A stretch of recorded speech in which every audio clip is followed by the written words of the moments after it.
नमस्कार, आप देख रहे हैं प्राइम न्यूज और मैं हूं आपके साथ मोनिका गुप्ता। उत्तराखंड प्राइम में आपका स्वागत है। इस बुलेटिन में आपको दिखाएंगे उत्तराखंड की तमाम अहम और बड़ी खबरें।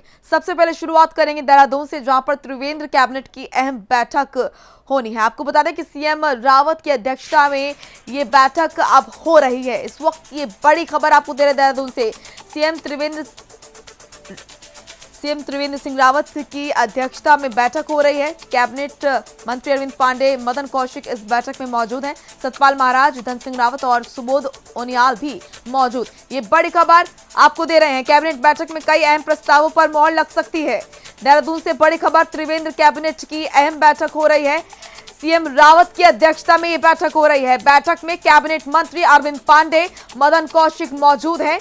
इसी के साथ आपको बता दें कि सतपाल महाराज, धन सिंह रावत और सुबोध उनियाल भी मौजूद हैं।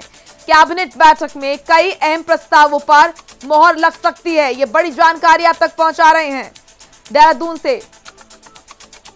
पवन हमारे सहयोगी जुड़ चुके हैं इस खबर पर। पवन, अहम बैठक ये हो रही है, इस बैठक में कौन कौन से अहम प्रस्तावों पर मोहर लग सकती है और कितनी अहम ये बैठक? बिल्कुल, आज मुख्यमंत्री त्रिवेंद्र सिंह रावत की अध्यक्षता में सचिवालय में कैबिनेट की अहम बैठक चल रही है, जिसमें माना जा रहा है कि लगभग 1% से अधिक महत्वपूर्ण जो प्रस्ताव हैं उन पर मोहर लग सकती है। इस कैबिनेट में त्रिवेंद्र सिंह रावत की अध्यक्षता में होने वाली इस कैबिनेट में तमाम सभी मंत्री लगभग इसमें मौजूद हैं। पर्यटन मंत्री सतपाल महाराज है, वन मंत्री भरत सिंह रावत है, कृषि मंत्री सुबोध उनियाल है और शासकीय व्यवस्था एवं शहरी विकास मंत्री मदन कौशिक भी मौजूद है। वहीं राज्य मंत्री, उच्च शिक्षा राज्य मंत्री धन सिंह रावत भी इस कैबिनेट की बैठक में मौजूद है। वहीं खेल एवं शिक्षा मंत्री अरविंद पांडे भी इसमें मौजूद है। और माना यह जा रहा है कि खेल एवं शिक्षा नीति को लेकर, नई शिक्षा नीति एवं खेल नीति को लेकर के भी इसे अहम प्रस्ताव आ सकते हैं। बिल्कुल, तो काफी अहम ये बैठक मानी जा रही है। और जैसे कि प्रस्तावों की बात हो रही है पवन, तो अहम प्रस्ताव इस बैठक में उसमें मोहर लग सकती है अहम प्रस्तावों पर। और जिस तरीके से कोरोना लगातार अपने पैर पसार रहा है प्रदेश की, अगर हम बात करें तो उसको लेकर भी अहम फैसले लिए जा सकते हैं क्या पवन?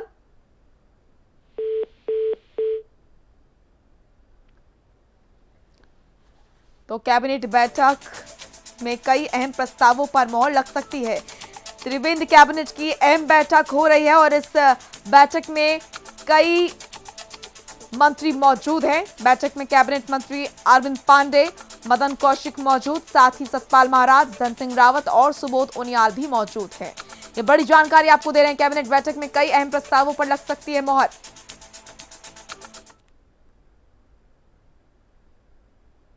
तो वहीं उत्तराखंड में कोरोना को लेकर शासन से लेकर प्रशासन तक सभी अलर्ट है। इसी को लेकर आईजी गढ़वाल रेंज अभिनव कुमार ने प्रदेश की जनता और यहां आने वाले पर्यटकों से अपील की है। आईजी अभिनव कुमार ने कहा कि देश और प्रदेश में कोरोना की स्थिति चिंताजनक है।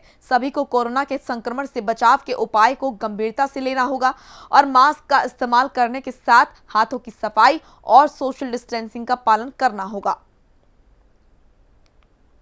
तो देहरादून में कोरोना को लेकर आईजी अभिनव कुमार की अपील सामने आई। कोरोना से बचाव के उपाय को गंभीरता से लेने के लिए उन्होंने कहा, साथ ही मास्क के साथ सोशल डिस्टेंसिंग का पालन भी करने की उन्होंने अपील की।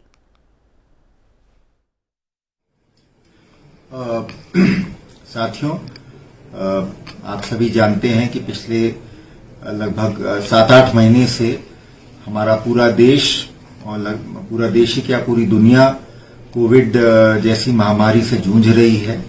और पिछले 7-8 महीने में कई फेजेस के लॉकडाउन और अनलॉकडाउन की प्रक्रिया के बाद भी आज भी हमारे देश में और हमारे उत्तराखंड प्रदेश में सभी जगह कोविड की जो स्थिति है, हालांकि नियंत्रण में है, लेकिन फिर भी चिंताजनक है और चुनौतीपूर्ण है।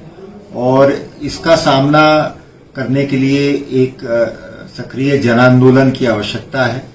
और इसमें हम सभी उत्तराखंड पुलिस के सभी अधिकारी और कर्मचारी उत्तराखंड की सभी जनता से अपील करना चाहेंगे और यहाँ आने वाले सभी पर्यटकों से और तीर्थयात्रियों से भी अपील करना चाहेंगे कि कोविड जैसी गंभीर महामारी को रोकने में, इसकी रोकथाम में, इसके संक्रमण को रोकने में जो भी हमको प्रयास करने हैं मिलके करें।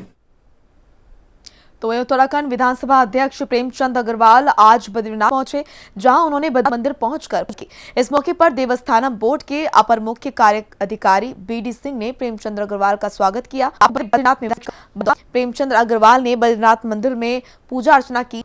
रीति रिवाज के साथ मंदिर परिसर में विधानसभा अध्यक्ष का स्वागत भी किया गया। तस्वीरें उस वक्त की आपको दिखा रहे हैं जब प्रेमचंद अग्रवाल ने बद्रीनाथ मंदिर में पूजा अर्चना की। पूरे विधि विधान के साथ मंदिर परिसर में विधानसभा अध्यक्ष का स्वागत भी किया गया। ये तस्वीरें उस वक्त की विधानसभा अध्यक्ष का बद्रीनाथ दौरा रहा। संजय कुंवर हमारे सहयोगी जुड़ चुके हैं। संजय, क्या कुछ जानकारी आपके पास? प्रेमचंद अग्रवाल ने बद्रीनाथ मंदिर में पूजा अर्चना की, उनका दौरा रहा। जी बिल्कुल, देखिए माननीय विधानसभा अध्यक्ष प्रेमचंद अग्रवाल सपत्नीक बद्री विशाल के दर्शन के लिए पधारे हुए हैं। लगभग 11:30 बजे बद्रीनाथ हेलीपैड में उनका हेली उतरा है। उसके बाद उनका काफिला सीधे मंदिर परिसर में उतरा है और यहाँ पे बीडी सिंह जो अपर मुख्य कार्यकारी देवस्थान बोर्ड के, उन्होंने उनका स्वागत किया और साथ में प्रशासन ने भी उनका स्वागत किया। और उसके बाद कुछ पल उन्होंने बद्रीनाथ मंदिर में बिताए, अपने पूजा अर्चना की और कोरोना काल में जो विश्व में सुख शांति के लिए उन्होंने वहाँ पे भगवान बद्री विशाल से मनौती मांगी। जी, बद्रीनाथ दौरा उनका रहा, तो इस दौरान क्या कुछ उन्होंने देखा, क्या तमाम चीजों से आश्वस्त नजर आए?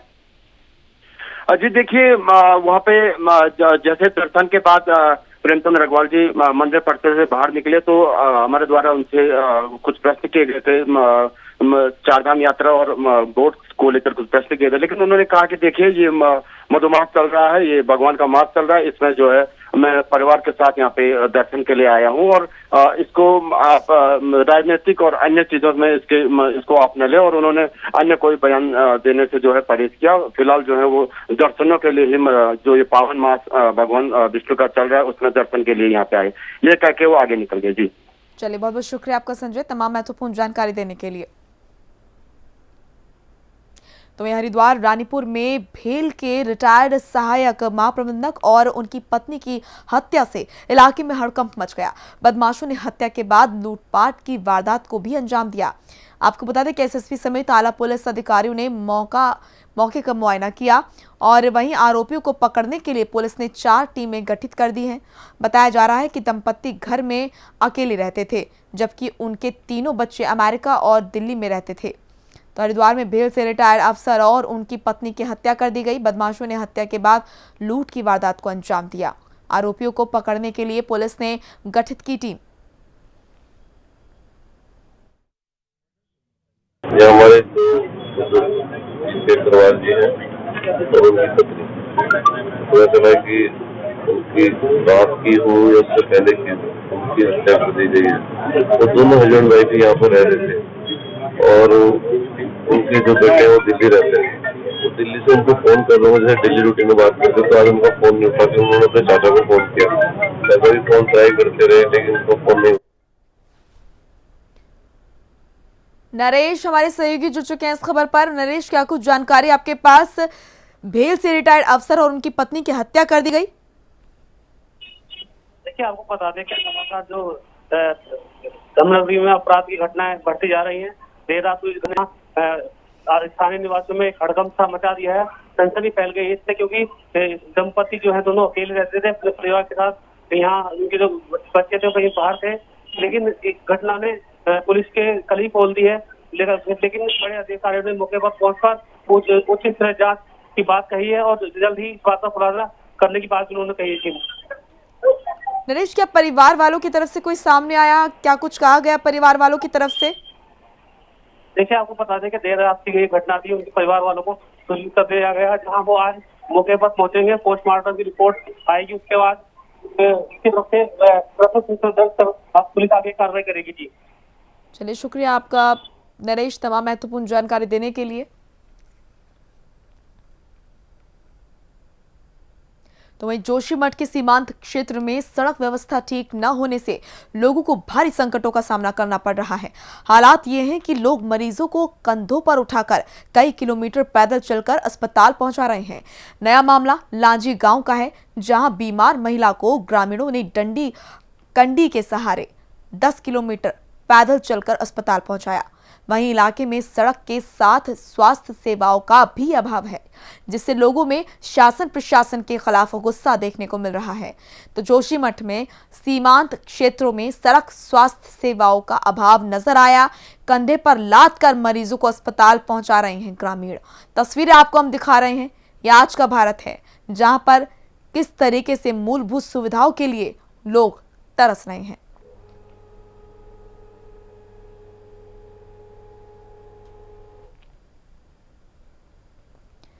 तो मूलभूत सुविधाओं से वंचित है ग्रामीण क्षेत्र के लोग।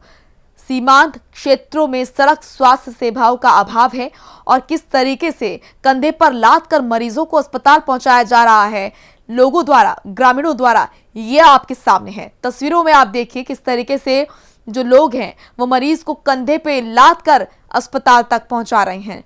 तो ऐसे में ये सवाल उठता है कि लगातार विकास की बात करने वाली प्रदेश सरकार आखिर कर क्या रही है। यहाँ पर लोगों को मूलभूत सुविधाएं नहीं मिल पा रही हैं। मूलभूत सुविधाओं से आज भी ग्रामीण जो हैं वो वंचित हैं।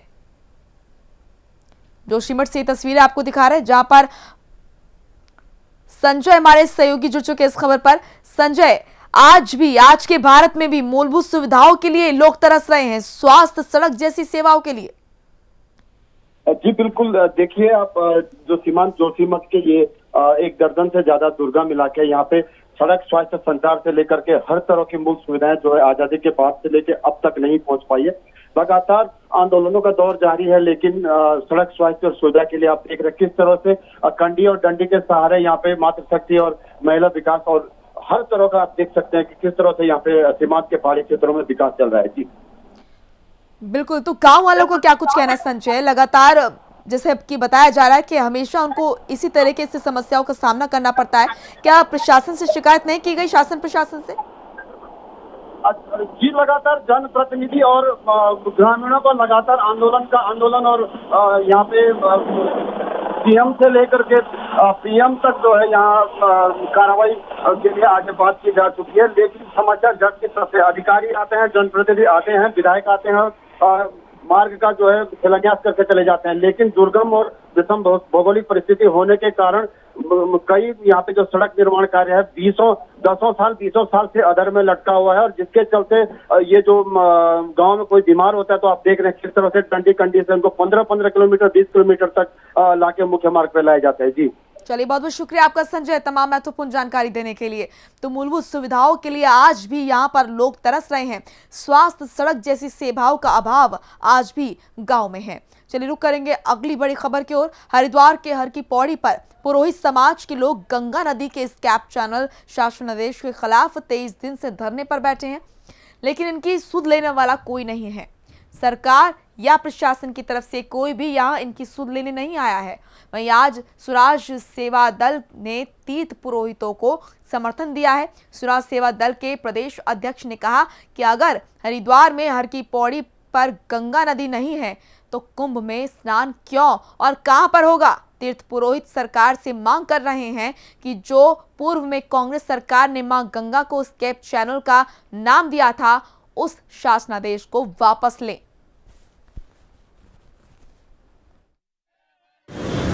माँ गंगा को कौन नहीं जानता। माँ गंगा सनातन धर्मियों की सबसे बड़ी आस्था का केंद्र है।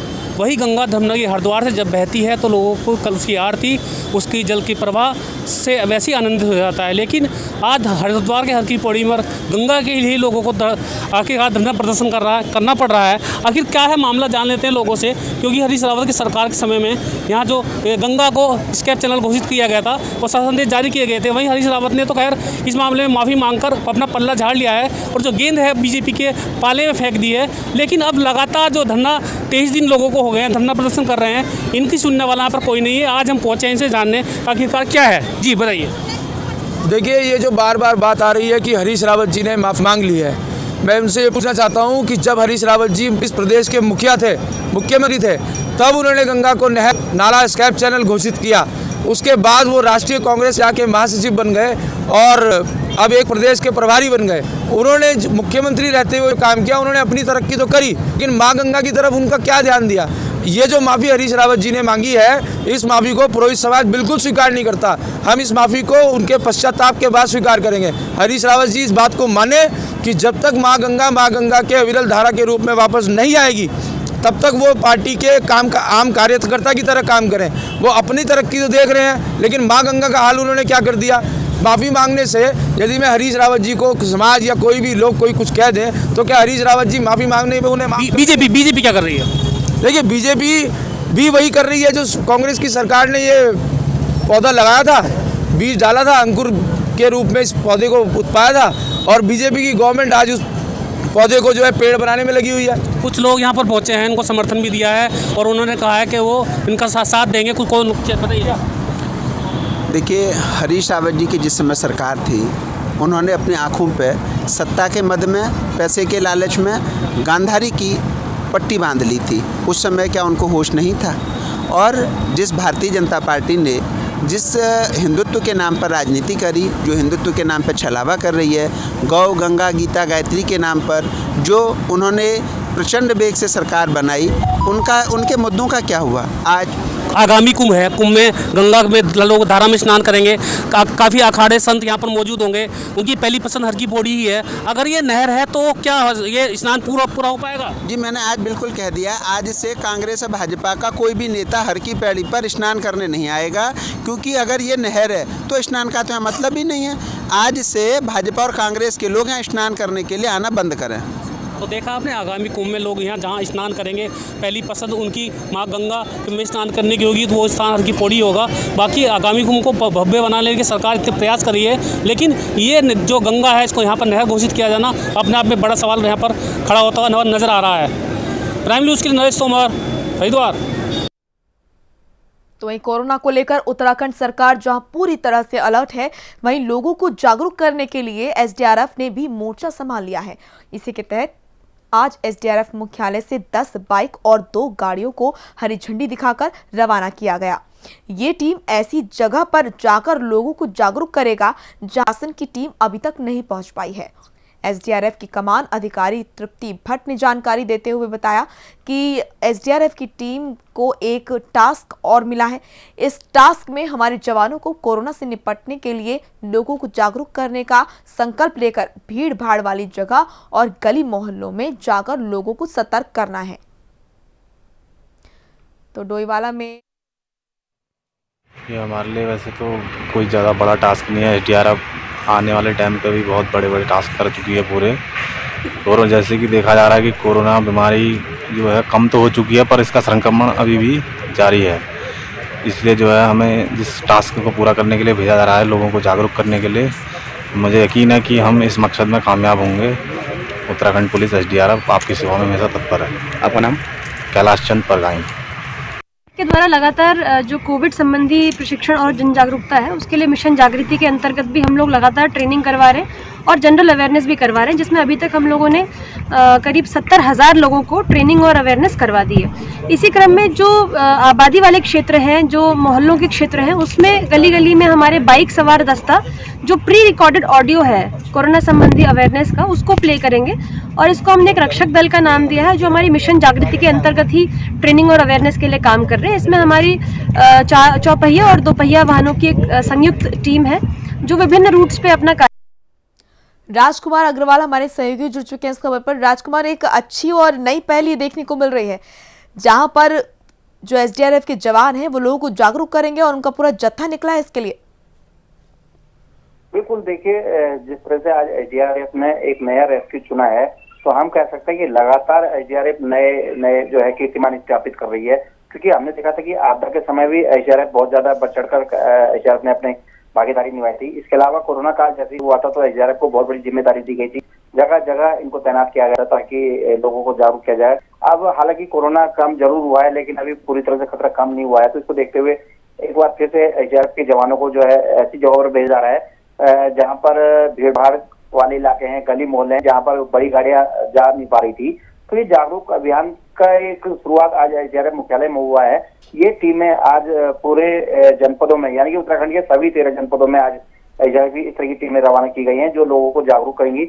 और खासकर भीड़ भाड़ वाले इलाके में, गली मोहल्लों में ये टीमें जाएंगी बाइकें इसमें है। अगर मैं डोईवाला की बात करूं तो डोईवाला जो एसडीआरएफ मुख्यालय है, यहाँ से 11 बुलेट को और 2 गाड़ियों को भेजा गया है, जो लोगों को जागरूक करेंगी और उनसे अपील करेंगी कि भारत सरकार की जो गाइडलाइन है कोरोना को लेकर, उसका गाइडलाइन का पालन जरूर करें, मास्क लगा लें, सैनिटाइज का इस्तेमाल करते रहें, सोशल डिस्टेंस का पालन करें। तो ये जागरूक कार्यक्रम चलाने के लिए ये एसडीआरएफ में आज रवाना हुई है टीम है। जी चलिए, बहुत बहुत शुक्रिया आपका राजकुमार तमाम जानकारी के लिए। तो कोरोना को लेकर एसडीआरएफ ने अब कमान संभाली है, पूरा जत्था निकला है, लोगों को जागरूक किया जाएगा। अब रुक करेंगे दिनेशपुर का। दिनेशपुर में दुर्गा मंदिर सौंदर्यकरण के साथ प्रस्तावित कोलकाता दक्षिणेश्वर कालीबाड़ी की तर्ज पर दुर्गा बाड़ी का भी काम शुरू हो गया है। मंदिर निर्माण कमेटी के अध्यक्ष विजय मंडल के नेतृत्व में बन रहे भव्य दुर्गा मंदिर का काम युद्ध रहा है, जिसका आज विधिवत रूप से मंत्र उच्चारण के साथ भूमि पूजन किया गया। इस दौरान दुर्गा पूजा निर्माण कमेटी के अध्यक्ष विजय मंडल ने कहा कि बंगाली समाज के जरिए हर साल दुर्गा पूजा बड़े धूमधाम के साथ मनाई जाती है। बंगाली समाज के लोग बड़े श्रद्धा और भक्ति भाव के साथ दुर्गा पूजा करते हैं। इसमें दुर्गा बाड़ी का निर्माण होना है और ये दुर्गा मंदिर से बिल्कुल संबंधित है, इसलिए सब कमेटी के लोगों ने इस बाड़ी का नाम रखा है दुर्गा बाड़ी। जैसे काली बाड़ी होता है ऐसे दुर्गा बाड़ी रखा है। और आज जो है विधिवत रूप से इसका भूमि पूजन हुआ है। और मैं ये कहना चाहता हूँ कि हमारे दुर्गा उत्सव जो होता है बहुत बड़ा आकार में होता है यहाँ पे, और कलकत्ता और बाहर से कलाकार जो आते हैं वो उसका रहने का व्यवस्था नहीं होता है। तो ये जो दुर्गा बाड़ी बन रहा है उन कलाकारों को यहाँ पे रहने का और भोजन का और ये सारा व्यवस्था इस दुर्गा बाड़ी में होगा। तो वहीं रुड़की की सिविल लाइन कोतवाली क्षेत्र में एक नामी कपड़ा शोरूम मालिक ने अपने मैनेजर पर 21 लाख रुपए गबन करने का आरोप लगाया है। मालिक ने पुलिस को तहरीर देकर आरोपी के खिलाफ कार्रवाई की मांग की है। शोरूम मालिक का कहना है कि मैनेजर ने पिछले 4 साल में अलग अलग तरीकों से करीब 21 लाख रुपयों का गबन किया। वहीं पुलिस ने जांच में मैनेजर के खिलाफ आरोपों को सही भी पाया है और आगे की कार्रवाई में जुट गई है। तो रुड़की में कपड़ा शोरूम मालिक ने मैनेजर पर आरोप लगाया। 4 साल में 21 लाख रुपए गबन करने का आरोप लगा है। जांच के आधार पर आगे की कार्रवाई में पुलिस जुट गई है।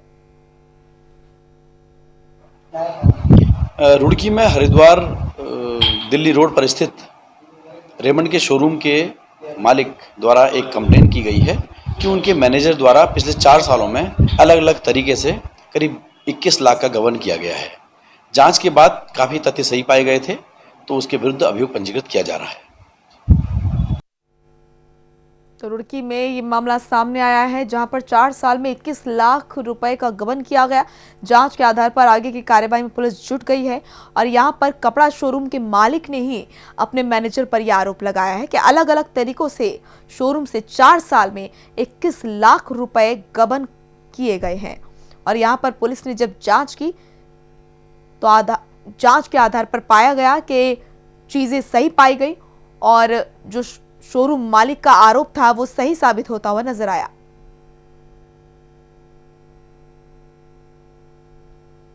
वहीं भगवानपुर नगर पंचायत के कार्यालय में आज एक सम्मान समारोह का आयोजन किया गया, जिसमें कृषि और किसान कल्याण बोर्ड समिति के सदस्य देवी सिंह राणा का बीजेपी नेताओं के जरिए स्वागत किया गया। कार्यक्रम की अध्यक्षता बीजेपी के मंडल अध्यक्ष सुनील बंसल ने की। कृषि किसान कल्याण बोर्ड के सदस्य देवी सिंह राणा ने कहा कि भारतीय जनता पार्टी के जरिए जो किसान बिल अध्यादेश पास किया गया है वो किसानों के हितों को ध्यान में रखते हुए पास किया गया है। विपक्षी लोग किसानों को भड़काने का काम ये हित में है और क्रांतिकारी और वरदान साबित होने वाला बिल है। देखिए, ये समस्या आज की नहीं है, ये समस्या तो बहुत पहले से चली आ रही है।